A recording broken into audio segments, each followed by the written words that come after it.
You pull up to the pump in a work truck, grab the heavy diesel nozzle, and just stand there, watching the total click past $1,500 for a single fill-up. For independent owner-operators and commuters out in California right now, that staggering number isn't some hypothetical nightmare. It's Tuesday. The basic foundational cost of moving things from point A to point B has suddenly become an absolute crisis of survival. $6.16 a gallon. That was the historic state average that hit on May 8th. But to actually grasp why this is happening, we have to look way past the sticker shock. Because that price tag, it's the culmination of a massive, incredibly fragile logistical puzzle that just fell apart. Just to put this in perspective, while the national average sits around $4.54, folks in California are shelling out an unprecedented $1.62 premium. It's the widest price gap we've ever seen on record. So this isn't just regular inflation or a broad national trend. We are looking at intensely localized, regional pain. And the core reason behind that disparity comes down to geography. California actually operates as an energy island. They are physically cut off from the rest of the country's domestic supply pipelines. I mean, there's no massive interstate pipe bringing crude oil or refined gas over the Rocky Mountains. The state relies entirely on its own shrinking network of local refineries and, crucially, maritime shipments coming in from across the ocean, which creates a really stark structural vulnerability. California is aggressively trying to build this green, zero-emission future, but right now, they are trapped on a fossil fuel island with no bridge back to the mainland. They're dismantling the legacy infrastructure to fight climate change, which makes sense for their goals, but they're doing it a lot faster than the new clean energy grid can actually carry the load. And that's how a distant geopolitical conflict sparked a local catastrophe in just a matter of months. Back in late February, kinetic conflict broke out between the U.S. and Iran. By May 1st, the absolute lost tanker from that region arrived at the port of Long Beach. Exactly 1 week later, bam, the state average crossed that $6.16 threshold. See, that U.S.-Iran conflict effectively closed down the Strait of Hormuz. That's a massive strategic choke point that moves about 20% of the entire world's oil supply. And because California is that isolated energy island, it's actually the most dependent U.S. state on Middle Eastern crude. They source nearly a third of their international imports straight from the Persian Gulf. So, on May 1st, the music just stopped. The waterborne pipeline ran completely dry. When that final oil tanker offloaded its 2 million barrels of crude in Long Beach, it marked the literal end of a supply line that the state has leaned on for decades. It instantly turned a theoretical war happening thousands of miles away into immediate physical scarcity right at your neighborhood gas station. But here is where it gets even more complicated. Even if California could somehow magically secure replacement crude from somewhere else, they've lost the ability to process a huge chunk of it. An internal collapse was happening at the exact same time.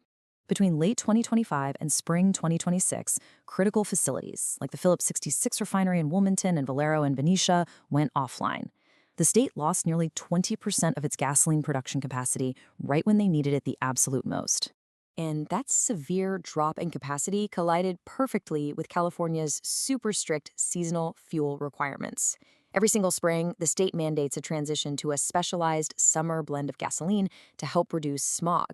The physics and logistics of this are demanding. Refineries actually have to extract cheaper, volatile components, shut down their units for specialized maintenance, and gas stations have to completely flush out their winter inventory.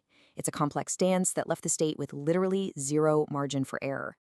Now, you might be wondering, well, why can't California just buy surplus gas from Texas or Nevada to ease the shortage? And the answer is chemistry. California is legally mandated to use a highly specific boutique fuel blend that absolutely nobody else in the country makes. So while the EPA can issue emergency waivers to let other states use cheaper blends during a crisis, California's own strict air quality laws keep it completely locked out of the national fuel pool. And beyond the global scarcity and those refining bottlenecks, there's also a deliberate, built-in regulatory price floor. It's designed to fund the transition to a zero-emission future. You've got the state excise tax adding 61 cents, the Cap and Invest program adds 24 cents, the low carbon fuel standard tax on another 17. So state policies mathematically build in roughly $1.20 to every single gallon before you even factor in the price of the actual oil. This setup has created a brutal policy tension, and lawmakers in Sacramento are currently deadlocked over it. On one side, you have the push for vital environmental progress, staying the course on climate goals to aggressively phase out fossil fuels. But on the other side, there's this desperate need for immediate affordability. There are calls to pause these exact taxes and regulations just to relieve the intense financial crushing of working-class budgets. Both sides are deeply compelling priorities, and they are currently locked in a zero-sum collision. The human element of this trade-off is incredibly severe. A fuel spike like this acts as a massive regressive tax. Data shows it's adding up to $1,700 in extra annual costs for the average Latino household in California. And because fuel dictates the cost of logistics, we're staring down impending price spikes for basic agricultural staples the state produces, things like tomatoes and dairy. This touches groceries, basic logistics, and just everyday survival. We're actually watching the domestic supply chain begin to fracture in real time. For thousands of those independent owner-operator truckers we talked about earlier, absorbing a $1,600 fill-up 3 times a week, the math is literally impossible.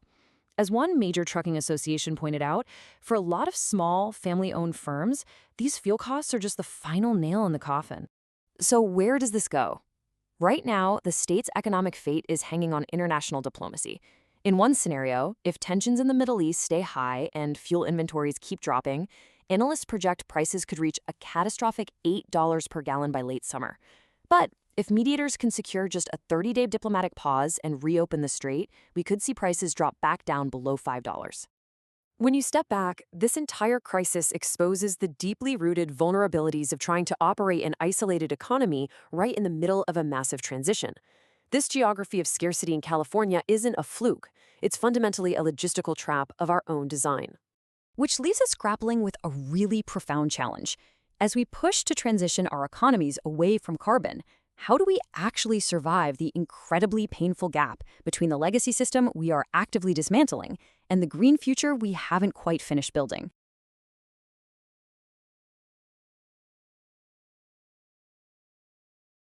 An investment in knowledge pays the best interest, so why not invest in this channel?